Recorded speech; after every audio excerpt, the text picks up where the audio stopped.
Welcome back, everyone. AR Comics here, and today I have episode 3 of Pure Speculation for you guys. Today's main topic is going to be modern age issues. Are they worth the investment? I don't know. But other people are investing very heavily into them right now, so you never know.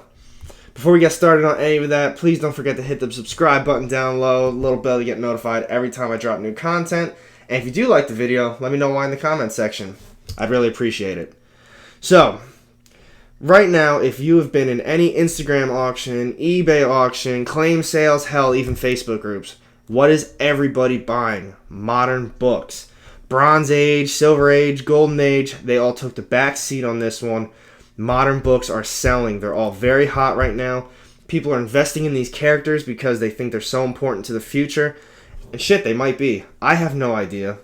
I'm investing in them too because I've been reading modern books for a while now, and I've been preaching them to people too. I've been telling people for like a year now at least which characters I think are going to be important, and it's cool to see them actually become important. I'm like, damn, I already got some of these issues, man. So I have a stack here. I think these are ones worthwhile investing in. I'm sure you already have some of them, but we're going to go over them anyway. First up, we have Venom III by Donny Cates. You already know Donny Cates does nothing wrong. He writes a perfect issue like every single time. All the series are fantastic. But this one in particular, first appearance of Null. Super big right now. Everything that's got Null's name written on it is selling hot. It's like Miles Morales like a month or so ago. Miles is still selling, don't get that wrong. But Null is just the best thing on this planet right now. This is a first appearance, cover A, so you know, first print. And, you know, you'd think that would be the hot one. No. Third print, it's first cover appearance of Null. That's the one that's selling for an insane amount of money right now. I've been seeing them sell between raw copies are like $400 to $500, graded copies are like $700 to $800. And if they're even CGC'd with that double signature that Donny Cates and Ryan Stegman did a couple weeks back, that's selling for like $8,000 to $1,000 I've been seeing. It's crazy, but people love Null and they believe in Donny Cates and what he writes. That's the coolest part, I think. So I'm going to move on from Venom 3 because everyone already knows. Everyone knows Null. It's not like a new thing.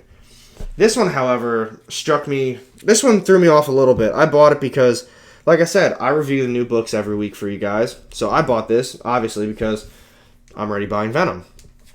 This one, however, has first appearance of Virus. Is he going to stick around? I don't know. I think Null will. Null's been in a bunch of different series now. He's been mentioned by so many different people. But we don't know anything about Virus. So that's a little cool. I've been seeing that book sell for like $20 to $30. The day of, I think, the day it was released, I saw it selling for about $15. I just threw this in the list because it's still pretty hot. I think it's only because it's written by Donny Cates and it's in the same like consecutive Venom run. I think that's the only reason it's selling. People think, well, you know, Null was a little mention and now he's hot. Maybe Virus is going to be someone in the future and it's going to be hot. I don't know. We're going to find out. Next week, or next issue, I think they're releasing a character. I think his name's Codex. So, I don't know. That one's probably going to sell pretty big too. Worth the investment, especially if you're already reading the run. It's just the next issue. Here's an issue that I think very highly of, that I've talked about a few times, and a few people have even mentioned to me to shut the hell up about it and keep it on the DL. Marvel Now, .1, number 1, first appearance of Kamala Khan. She is going to be huge. I think she's going to have such a big effect, maybe not even on the MCU, but she's already got a Disney Plus show. She's going to be big. I kind of feel the same way about Miles Morales. They're both the kids. At some point, they have to move on from the same superheroes that they're pumping out year after year. And who's next in line? Miles Morales, Kamala Khan, whatever other kids are floating around, these ones are going to be big. So I've been investing in them. I got this a few weeks ago for about, I think it was $30. And I've been telling my friends, like, every paycheck I'm going to put a little bit away, and I'm going to buy another Kamala Khan because I think this shit's going to skyrocket at some point. And it's only been a couple weeks, and they're up to like $50, $60, with a couple of them floating around $70. It's going up just in a couple of weeks. Kamala Khan's going to be huge.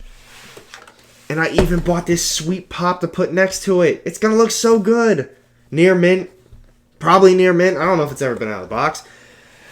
But either way, Kamala Khan, she's going to be huge. Worth the investment. Check it out. Here's one I'm a little unsure of, but I do think that she has a lot of potential. So I kind of brought them both up together. I'm going to show off Captain Marvel #1 because this is the first appearance of Ripley Ryan, who turns into Star.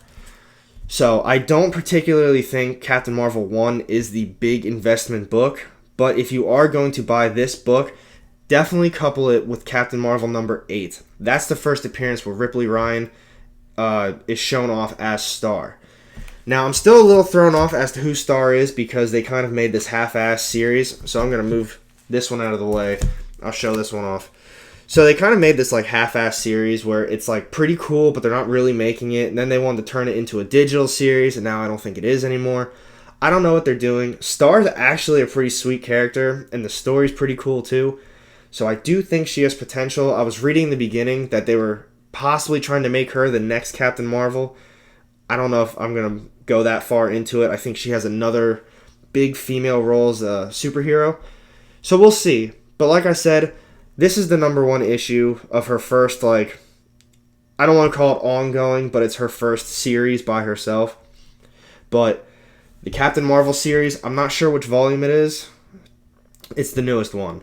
But issue 8 is the go-to one because that's where she first turns into Star. Issue 1, well, shown off as Star. Issue 1 is the first appearance of Ripley Ryan, though. So check it out. Worth the investment. It's pretty cheap right now. You could probably get copies for, I want to say $15 to $20. This isn't selling much, and I don't think the #1 is selling for too much. That's probably like a $10 book. But either way, I would give it a look. Strange Academy #1 is another big hitter for Marvel in my book. Like I said before, a lot of people are talking up these kids. Miles Morales, Kamala Khan. Everyone loves first cover appearances. No, that's selling more for the actual first print, first appearance. That's insane to me. I've never seen that happen. But people love Nolan, people love Donny Cates. However, this series, Strange Academy, by Scotty Young. First off, look, these are all first appearances. And then you have, who is it? I think Brother Voodoo's even on there. Yeah, this is a very fun read by Scotty Young. He did a fantastic job, and I don't know, if they keep going with this series and it stays as popular as it is, they're gonna turn it into something eventually. You know, Doctor Strange, he's running the Strange Academy. He's got all of his I don't want to call them wizards, but his wizardry friends and everyone who can do some sort of magic. They're teaching these young kids their powers. So what does that tell us? These young kids are eventually going to be replacing these old heads who might make an appearance here and there, but they're teaching them. That means, the torch is getting passed down at some point, and it's going to make a difference. This issue's selling for about $20 to $25 right now. I would check it out. I wish I could have picked up a couple more just in case. I've been seeing a few other people try to keep it on the down low on Instagram, but they post it every once in a while this is going to be a big book one day. Totally agree. I think it's got some nice potential. Now, we're going to move on from Marvel because not everything is all about Marvel. I forgot to mention DC because I actually don't care about DC. Sorry. So we're going to talk about some indie books. A lot of people don't invest in indie books because it's not Marvel. They don't care. But indie books, not only are they great reads most of the time, but they have the most potential to become a TV show. Most of these are going to be movies, or at least thrown into a movie. Maybe, a Disney Plus show now that they took it over, because Netflix ones didn't count. They canceled them all. Same with Hulu. Those sucked. So, these books have some serious potential for TV. First up on the list is not a #1, because I don't have one. It's a little pricey, but Ice Cream Man. How are people not talking more about Ice Cream Man? It's like every issue's different. It all focuses around this Ice Cream Man who's a monster. I don't want to call it sci-fi. Well, I guess it is sci-fi. I guess Twilight Zone could be a decent comparison because it's strange things happening, but it's more gruesome and more kind of horror. And I think if they could easily make a TV show out of this Ice Cream Man, and then each episode is just a different story revolving around him and what he does. I don't know. I think at some point someone's going to pick that up and they're going to realize, damn, this could be a great TV show. So The issues are a little pricey. They're a little bit harder to get a hold of because it has been around for a little bit, but it's still ongoing. They released an issue a few weeks back, I think. They have a quarantine issue coming out, I believe, September. Issue number 1 selling for, my opinion, probably 70 to 100. Most of them I see are around 80. You probably get one a little bit cheaper than 70, but if you're going to get a number 1 in a clean, like nice copy, it's probably going to be 80 to 100. Next up on the list is an issue that I need to keep reading because I didn't like it, but Killadelphia number 1. I wasn't a huge fan of it. I believe it was optioned already, but it's vampires in Philadelphia. Someone's trying to just stop the vampires. That could easily be a TV show. It was pretty popular when it first came out. Issues were selling for like $10. I'm sure you can get them definitely cheaper now because the hype has died down. Mainly because the series wasn't too good. My opinion, I think it's the artwork. The artwork, it's not for me. But I do think this one has potential, especially because I think it was optioned. I'm not going to talk too much about it. Like I said, I wasn't a big fan of it. The potential is there, though. Next up, we have Boom Studios' Something is Killing the Children. One of my favorite ongoings right now. You need to check out this book out. This whole series as a whole. James Tynion is killing it. And the children. He's killing everything. But it's like 7 or 8 issues deep, super popular, already selling for well over $100 for the entire run. Issue 1's, I've been seeing issue 1 selling for around $50 with bids. So, check it out. Stay active on this book if you're interested. But if you don't watch or if you don't read indies, I don't know why you're still watching this video anyway. So, we're going to move on from that. Next up, and the final book that I have today for you guys, Redneck number 1. Another Donny Cates special. Now, I know Donny Cates has written a couple other indie books. Off the top of my head, I could think of God Country, and that's selling for a good amount of money as well. But we're not here to talk about those. Redneck. It's already about 27 issues deep. And, it's vampires, East Texas. And it's a great story. It's got a little bit of comedy in it. And, it's just vampires living on a farm throughout the centuries. And then all of a sudden, they started a war with the people, the rednecks in the town. And, now it's vampire population war. It could easily be a TV show. Plus, it's a great run. You should be checking it out no matter what. It's still ongoing. Donny Cates is killing it. When he's done, working with Noel, he's busy writing vampires. The dude does no wrong. So, check out Redneck. I know there's a couple different first print variants. I know this is a red one, I believe. I think they got silver. They got like an all-white cover. They got a gold foil. They have a whole bunch of shit. Totally worth checking out. And that's it. These are the books that I seriously think you should be checking out right now. I know there's so many more. I could have thought of Gideon Falls, Farmhand, which is already coming out with a TV show at some point on AMC. Southern Bastards is cool. Those are just indie books. There's so many indies that have potential. And obviously there's so many more Marvels that are still killing it.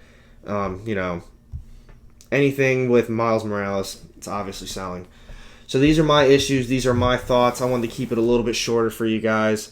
And let me know what you think. What books should I be investing in? And are these worthwhile that you think? I don't know. The prices tell themselves. So with that, thank you for watching. If you aren't already subscribed, please check it out. Instagram, AR_comics. I drop daily content, daily reviews, all that stuff. And with that, have a good night.